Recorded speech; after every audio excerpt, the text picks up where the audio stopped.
Assalomu alaykum do'stlar, biz ishlarimizni boshladik. Xudo xolasa bugun 9-mart. Birinchi zakasimiz gibkiy kamen bo'ldi. Aynan qaradan bo'ldi. Qolgan общий объем молочный rangda bo'ladigan bo'ldi. 932 razmerda kirpich shaklida kesib beramiz buni xudo xolasa.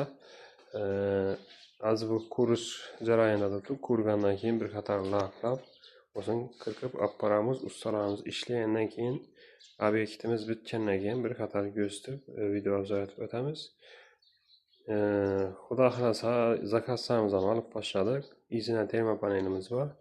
Telefon bog'lanaversa, telefonlarni ekranda chiqarib o'tamiz. Sog' bo'ling, boy bo'ling. Xudo xolasa ishlarimiz boshladik. Telefon qilib bog'lanaversa cheksiz imkon ishlarni davom ettirmoqda. Sog' salomat bo'ling.